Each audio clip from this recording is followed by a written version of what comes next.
এদিকে পরবর্তী সিরিজ থেকে জাতীয় দলের জন্য বিবেচিত হবেন সাকিব আল হাসান। শনিবার দীর্ঘ 7 ঘন্টার ম্যারাথন সভা শেষে এই সিদ্ধান্ত নেয় বিসিবি।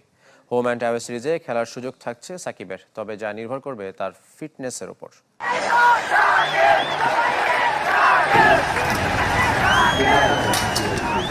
8 ঘন্টার লম্বা বোর্ড সভা শেষে চোখ কপালে উঠে যাওয়ার মতো ঘটনা। বিশ্বকাপ থেকে অফিসিয়ালি ছিটকে যাওয়ার দিনে হুট করে উদয় হলেন সাকিব আল হাসান। এখন থেকে আবারও নাকি হোম অ্যান্ড অ্যাওয়ে দুই ক্ষেত্রেই জাতীয় দলের জন্য বিবেচিত হবেন সাকিব। প্রশ্ন ওঠে, তবে কি বিশ্বকাপ খেলতে না পারার অপারগতা ঢাকতেই তুলে আনা হলো সাকিবের প্রসঙ্গ? না, এটা সেন্ট্রাল কন্ট্রাক্টের ডিসকাশন শুরু হওয়ার সাথে সাথে এটা অন্তত আমরা আলাপ করছিলাম আরো 15-20 দিন হবে। সাথে বিগত কয়েকটা দিন কন্টিনিউ যোগাযোগে ছিলাম এবং সাকিবের ইচ্ছা ছিল সে বাংলাদেশ থেকে এটা পূর্ণাঙ্গ সিরিজ খেলে সে রিটায়ার করবে। এটা তার একটা ইচ্ছা এবং আমরা সবাই সাকিবের অবদান সম্বন্ধে জানি। বাংলাদেশের ব্র্যান্ড, আমাদের ক্রিকেটের ব্র্যান্ড 100 ইয়ার্স আমরা সাকিব পাবো না এবং সেটার প্রতি শ্রদ্ধা রেখেই বাংলাদেশ ক্রিকেট বোর্ডে আজকে উত্থাপিত হয়েছে সাকিবের ইস্যুটা। আওয়ামী লীগের আমলে সংসদ সদস্য ছিলেন সাকিব, যে কারণে এখনও দেশে ফিরতে পারেননি এক সময়ের বিশ্বসেরা অলরাউন্ডার। বাস্তবিক অর্থে আদৌ তার পক্ষে দেশে এসে খেলা সম্ভব? সদস্য হওয়ারাই বাংলাদেশ দলের প্লেয়ার ছিল এবং বাংলাদেশে অনেক জয়ের সাক্ষী ছিল। বাংলাদেশের রেকর্ড বুকে সাকিবের নাম স্বর্ণাক্ষরে লেখা থাকবে।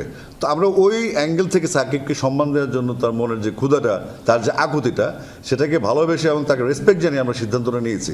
সেক্ষেত্রে আপনাদের সামনে 2-3টা উদাহরণ আছে বাংলাদেশে। একজন মাশরাফি বিন মুর্তজা, সে বাংলাদেশে অবস্থান করছে এবং 3 আগস্টের পর আমাদের আরেকজন ক্রিকেটার, সেও বাংলাদেশে অবস্থান করছে। তো আমার মনে হয় ওই দুজন থাকতে পারে, তাহলে সাকিব আল থাকতে পারে।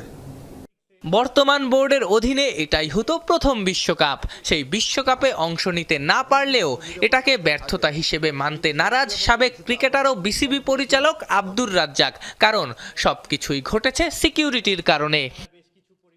সেক্ষেত্রে আপনাদের সামনে 2-3টা উদাহরণ আছে বাংলাদেশে।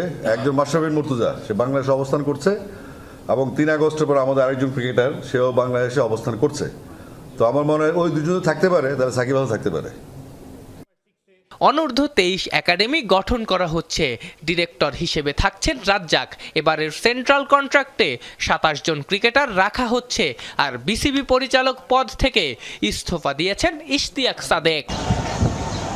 বিতর্ক যখন তুঙ্গে, তখন আবারও ত্রাতা হিসেবে আবির্ভূত হলেন সাকিব আল হাসান। বিসিবিকে খাতের কিনারা থেকে তুলতেই হয়তো আবারও দেশসেরা তারকার দ্বারস্থ হল বিসিবি। অপেক্ষার প্রহর শেষ।